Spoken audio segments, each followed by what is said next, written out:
राधे राधे। भक्तों, जब कहीं तीर्थ यात्रा में आपको जाना होता है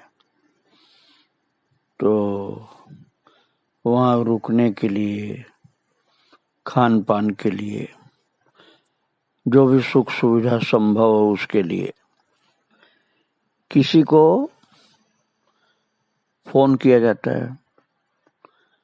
अब जब फोन का इतना प्रचलन नहीं था तो पत्र लिखा जाता था। किसको लिखते थे पत्र? कोई अपना परिचित होगा, मित्र होगा, संबंधी होगा, रिश्तेदार होगा, उसको लिखते थे, या किसी होटल वाले को, धर्मशाला वाले को, गेस्ट हाउस वाले को लिखते थे। अब फोन करते हैं, पहले पत्र लिखते थे कि मैं उस तारीख को आ रहा हूं, मेरे लिए व्यवस्था आप रखिए। लेकिन क्या आपने कभी ये भी सुना है कि जा रहे हैं जिस तीर्थ में, उस तीर्थ के मुख्य देवता को पत्र लिखें कि मैं आपके पास आ रहा हूं? ऐसे कौन लिखेगा? वही लिखेगा जिसको उन पर बहुत ज्यादा विश्वास होगा कि वो मेरे पत्र को पढ़ेंगे, सुनेंगे और करेंगे उसके हिसाब से सब इंतजाम। वही तो पत्र लिखेगा। और इस प्रकार के विश्वासी भक्त थे श्री सुदर्शन सिंह जी चक्र जी महाराज। मैं आपको पहले सुना चुका हूं, रामवन नाम की जगह जो सतना के पास है, वहां थे। शीतकाल में बहुत ज्यादा सर्दी थी, तो शीताधिक्य से बचने का मन हुआ तो याद आई जगन्नाथपुरी की, कि जगन्नाथपुरी जाकर के रहें, वहां भगवान के चरणों में निवास भी होगा और जो शीत की अधिकता यहाँ रामवन में, इससे बच भी जाएंगे। तो जो रामवन के व्यवस्थापक थे, जो मानस संघ के संस्थापक थे, शारदा प्रसाद जी, उनसे बात किया चक्र जी ने कि मुझे जगन्नाथपुरी जाना। तो वे बोले, पुरी में आपका कोई परिचित है क्या? आपकी ठहरने की व्यवस्था के लिए उन्हें लिख दिया जाए। चक्र जी ने कहा, पुरी में वैसे तो कई परिचित हैं, किंतु सबसे अधिक परिचित तो अपना कन्हई ही लगता है। अब आप सोचिए कि अपना परिचित कौन लगता है सबसे ज्यादा? अपने प्रभु। और जितने परिचित हैं वो सबसे ज्यादा अपने नहीं लगते। एक भक्त चक्र जी का ये कहना है।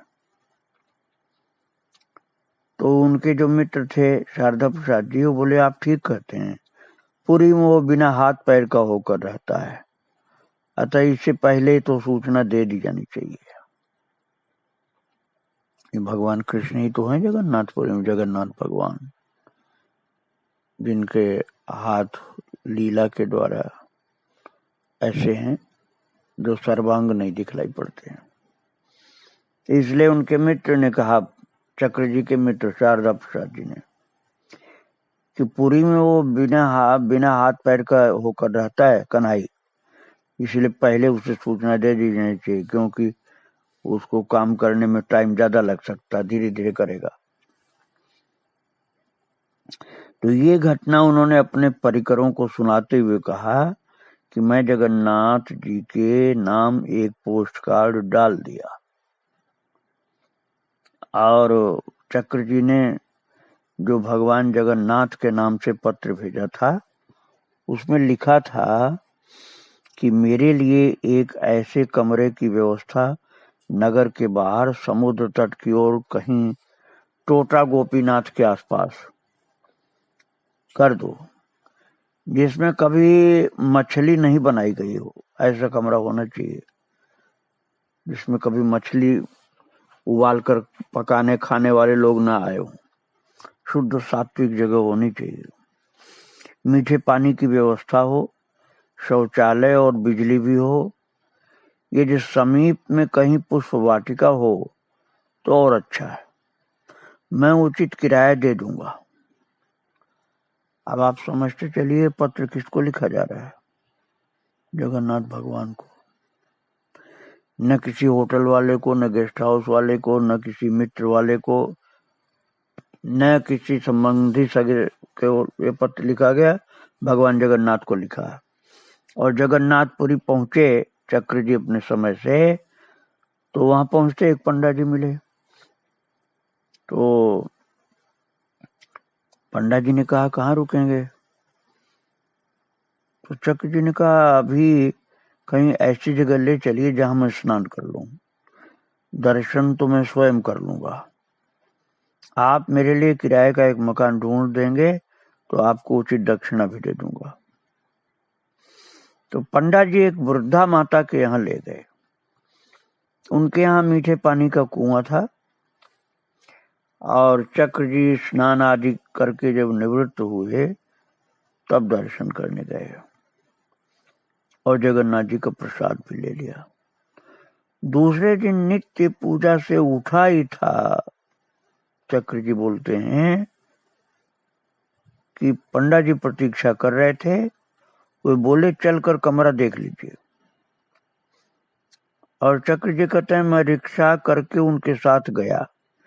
नगर से बाहर पूर्वी बंगाल से आए विस्थापितों को सरकार ने भूमि दी थी। उसमें एक डॉक्टर ने अपने मकान से लगे 2 कमरे बनाए। उनमें एक कमरे में बाहर प्लास्टर नहीं हुआ था, भीतर से हो चुका था। भक्तों, जो जगन्नाथ भगवान को पत्र लिखा था ना, आप उस बात को आप आगे अभी मैं सुनाऊंगा आपको, लेकिन अभी मैं बता रहा हूँ रुकने की जगह वाली बात आपको। वहां मीठे पानी का हैंडपंप था, छोटी सी फुलवारी भी थी। डॉक्टर ने कहा कि मेरा लड़का बिजली मिस्त्री है, आप यदि कमरा लेते हैं तो आप जब तक सामान लेकर आएंगे तब तक मैं उसमें अस्थायी बिजली व्यवस्था करवा दूंगा, टेम्पोररी। और कमरे का किराया 15 रुपए मासिक बताया। उस समय 15 रुपए पर्याप्त होते थे। तो चक्र जी ने उसको स्वीकार कर लिया और कहते हैं कि मैं उसी रिक्शे से सामान लेने गया तो सोचता रहा कि मेरा प्यारा कन्हई अंततः गोप बालक ही तो ठहरा, और गोप बालक की तरह से ही भोला है, सरल है। और मैंने इसे लिखा नहीं तो इसने भी नहीं सोचा कि मंदिर से स्थान कितनी दूर है। और उसने यही इंतजाम किया, तभी तो मैं यहाँ आया हूँ। और मंदिर से स्थान तो दूर है, 1.5 मील तो होगा ही।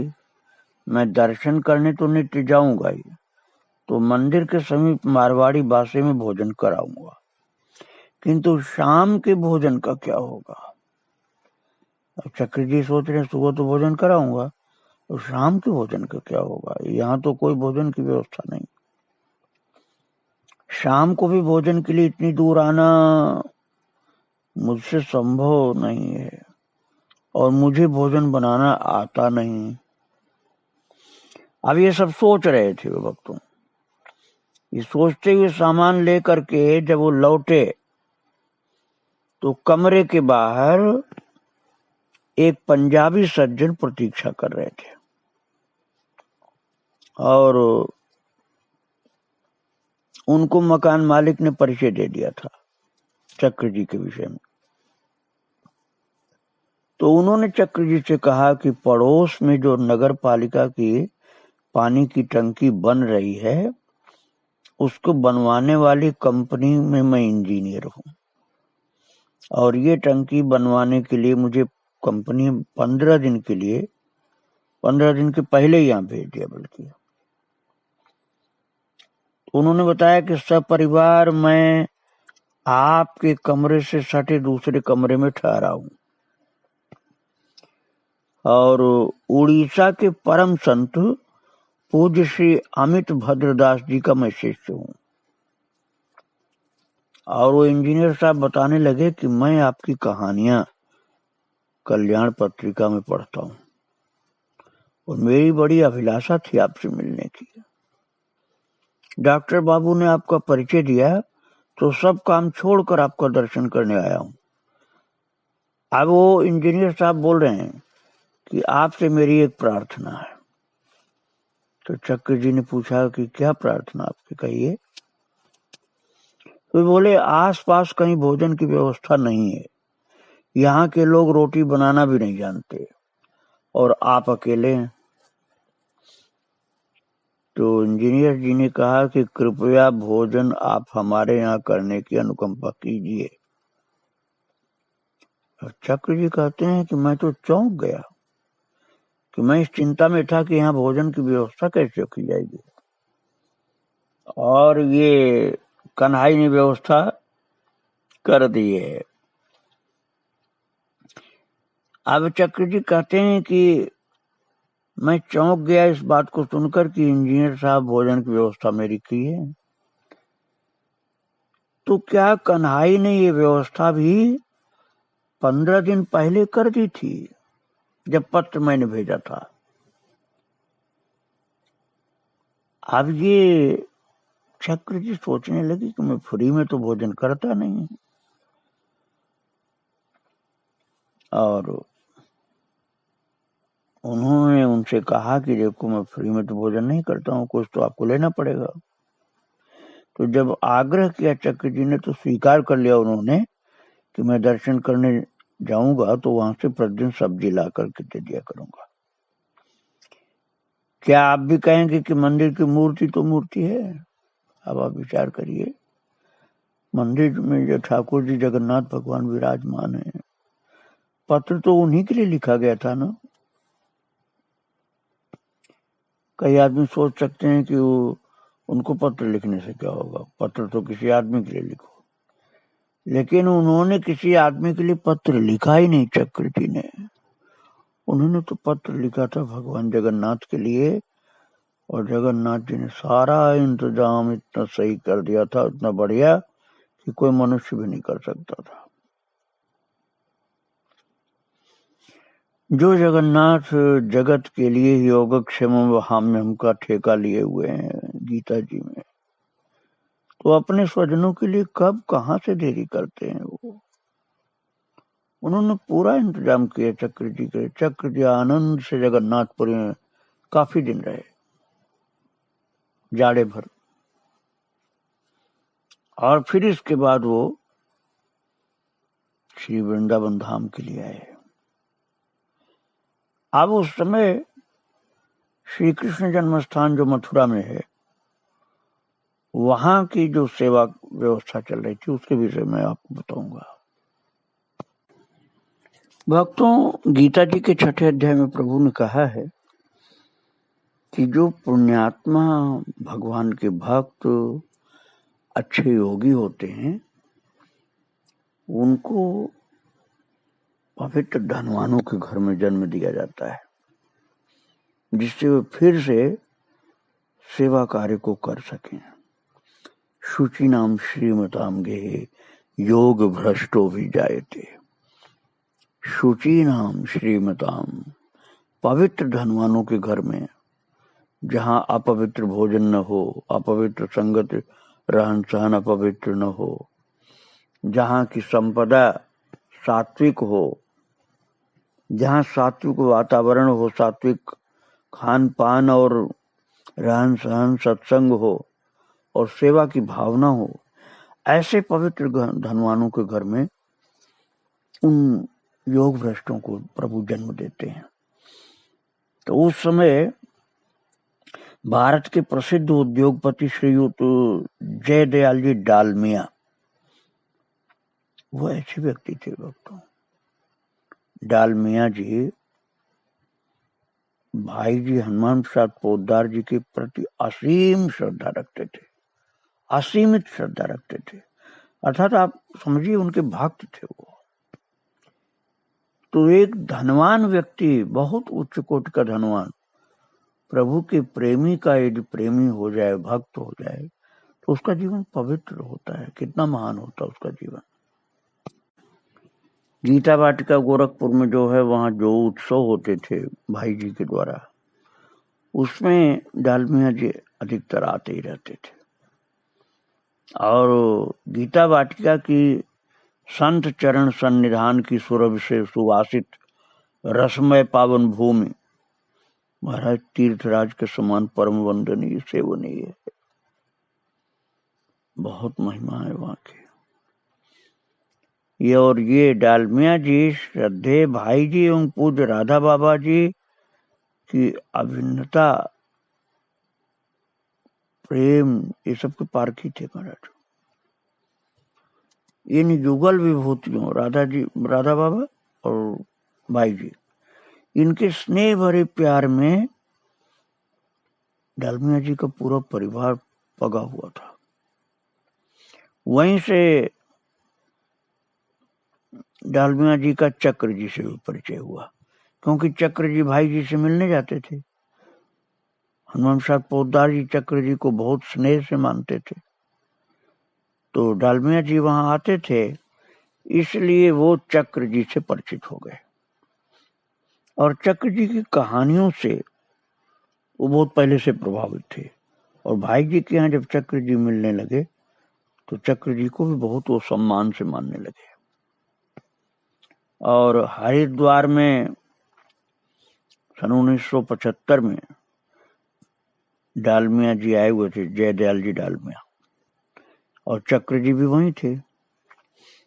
तो इस संदर्भ में डालमिया जी ने लिखा था कि हरिद्वार ठहरने के दिनों में हम लोग भी हरिद्वार जाकर कानपुर के प्रसिद्ध J.K. जोगीलाल कमलापति परिवार के बंगले में रहा करते थे, और तब चक्र जी के साथ सायंकाल का सत्संग हुआ करता था। तो पहले से ही डालमिया जी के मन में ललक थी कि चक्र जी से श्री कृष्ण जन्म स्थान पर रहने के लिए प्रार्थना करें, मथुरा के लिए। और वो श्री कृष्ण संदेश पत्रिका का संपादन कार्य संभालने का अनुरोध भी उनसे किया जाए। तो इसी आशा से वे करीब 15 दिन हरिद्वार में रहे। और भक्तों, इसी उद्देश्य से वे चक्र जी से मिलते थे। डालमिया जी अनुनय विनय करते थे कि आपके द्वारा लिखित श्री कृष्ण चरित्र, श्री कृष्ण संदेश पत्रिका के माध्यम से प्रकाशित कराना चाहते हैं। इनके स्नेह बंधन से चक्र जी जो थे बंध गए। और प्रभुदयाल झुंझुनवाला को पत्र द्वारा चक्र जी ने सूचना दी। कल शाम को समाचार मिला कि स्वामी अखंडानंद जी महाराज अस्वस्थ हो गए हैं। अब अखंडानंद जी तो मित्र थे चक्र जी के, इसलिए उनका ध्यान आया इनको। तो उनको दिल्ली में देखने के लिए 2 दिन को जाऊंगा, ऐसा पत्र में लिखा उन्होंने चक्र जी ने कि मैं 2 दिन के लिए दिल्ली जाऊंगा, अखंडानंद जी बीमार हो गए, उनको देखना मुझे। और वहीं से जयदयाल जी डालमिया मुझे श्री कृष्ण जन्म स्थान मथुरा ले जाएंगे। और मैंने 1975 से श्री कृष्ण संदेश पत्रिका का संपादन कार्य उनके स्नेह और श्रद्धा भरी विनती के कारण स्वीकार कर लिया। अब ऐतनिक कार्य का संकल्प तो मैं विवेक रश्मि पत्रिका के चलते ही कर चुका हूं। भक्तों, ये धार्मिक पत्रिकाओं को बड़े भाव से संभालते थे, संपादन करते थे, उसका प्रचार करते थे। तो इसलिए उन्होंने ये अपने मित्र प्रभुदयाल झुंझुनवाला के लिए पत्र लिख दिया कि मुझे पहले जाना है दिल्ली, अखंडानंद जी बीमार है, उनको देखना है, फिर डालमिया जी के कहने के कारण मैं आऊंगा मथुरा और कृष्ण जन्म स्थान में रह करके श्री कृष्ण संदेश पत्रिका का संपादन करूंगा। ये सब कार्य जो होते हैं भक्तों, ये हर व्यक्ति नहीं कर सकता है। ये भगवान का सेवा कार्य होता है। भगवान और उनके भक्तों का प्रचार, उनकी भक्ति का प्रचार, उनकी लीला का प्रचार, ये जो कार्य होते हैं, ये जी ठाकुर जी जिससे कराते हैं वो कर सकता है। तो चक्र जी ने झुंझुनवाला के लिए पत्र लिखा था वृंदावन से अक्षय तृतीया को दर्शन करके मई के तृतीय सप्ताह में हरिद्वार जाऊंगा, ये भी लिख दिया उनको। और हरिद्वार से उत्तरकाशी होते हुए फिर वापस कृष्ण जन्मस्थान पर लौट आऊंगा। अब देखिए, कृष्ण जन्मस्थान की व्यवस्था की बात अब चल रही है, क्योंकि ये सेवा कार्य चक्र जी ने संभाला था। और जब उनकी पुस्तकें वहां से प्रकाशित होती थी तो उन दिनों में जाकर के कृष्ण जन्मस्थान पर बैठता था। उस समय मेरे पास कोई आश्रम की व्यवस्था नहीं थी, न कोई जिम्मेदारी थी, बिल्कुल स्वतंत्र में घूमता रहता था। तो मैं वहां जाकर बैठकर चक्र जी की पुस्तक, कभी जो अवध बिहारी लाल कपूर जी की पुस्तकें थी वो कभी मैं पढ़ता रहता था। तो उस समय कपूर जी का दर्शन किया था, चक्र जी का बाद में दर्शन मैंने प्राप्त किया। तो भक्तों, बहुत ही प्रेम से सेवा कार्य में जाकर के लग गए। सुदर्शन जी चक्र श्री कृष्ण जन्म स्थान पर केशव देव जी के मंदिर में जाकर के दर्शन किए और सेवा कार्य में वहीं पर रहने लग गए भक्तों। और वो श्री कृष्ण जन्म स्थान पर सभी सुविधाओं के मध्य इनका दैनिक जीवन एक वीतरागी संत के रूप में था। जैसे एकांतवासी कोई संत हो, ऐसे रहते थे। सारा काम स्वयं ही कर लेते थे। केवल एक चपरासी था जो उनकी सेवा में था, कमरे की सफाई आदि के लिए, सामान इधर से उधर पहुंचाने के लिए कागज पत्र, और सारे खुद की अपनी सेवा खुद करते थे। वो जीवन यापन की सारी सामग्री, जिसमें ओढ़ने बिछाने की चीजें भी शामिल है, ये सब कपड़े के एक बैग में उनका रहती थी। और बस सीमित सामान रखते थे। त्यागी पुरुष थे। शरीर ढकने के वस्त्रों में 2 कौपीन, एक गमछा, एक धोती, एक चादर। धोती को सायंकाल स्नान करके सुखा देते, गमछा बांध के सो जाते।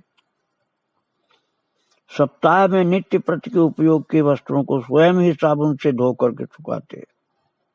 ये चपरासी से भी ये काम नहीं लेते थे चक्र जी। उनकी रहनी सहनी की बात मैं आपको बता रहा हूं।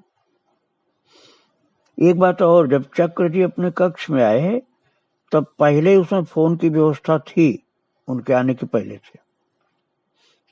और एक संपादक के लिए आवश्यक भी था फोन, लोगों से संपर्क करना था।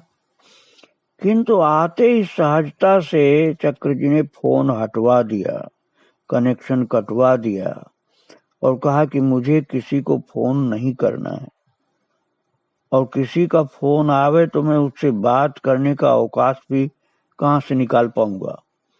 मैं अपने सेवा कार्य में, प्रभु के सेवा कार्य में लगा रहूंगा कि किसी से फोन से बात करूंगा, इसलिए फोन की जरूरत नहीं। फोन कटवा दिया उन्होंने। और बड़ी लगन से श्री कृष्ण संदेश पत्रिका जो थी उसके संपादन कार्य में श्री कृष्ण जन्मस्थान में रहने लगे, मथुरा में, और प्रभु की सेवा कार्य में लग गए वो।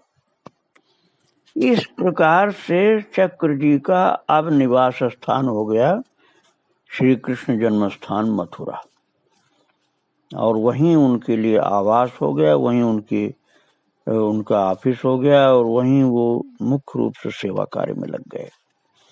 हाँ, जाते थे तो अखंडानंद जी महाराज का जो कोई कार्यक्रम होता था सत्संग का, और वो बड़े प्रेम से बुलाते थे तब जाते थे। जल्दी कहीं जाते नहीं थे, कृष्ण जन्मस्थान में रहते थे। और अखंडानंद जी को कोई विशेष कार्यक्रम होता था तो बड़े प्रेम से बुलाते थे, चक्र जी आप मेरे पास रहिए, कथा श्रवण करिए, तब चले जाते थे। नहीं तो बस श्री कृष्ण जन्मस्थान में रहते थे और कृष्ण संदेश पत्रिका में बहुत प्रेम से भगवान श्री कृष्ण के चरित्र लिखते रहते थे और पत्रिका का कार्य करते रहते थे।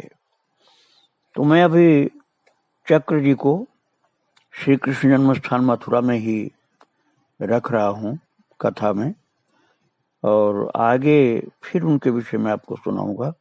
अभी यहीं प्रणाम करके विराम दे रहा हूँ प्रवचन को। श्री राधे राधे, जय श्री राधे।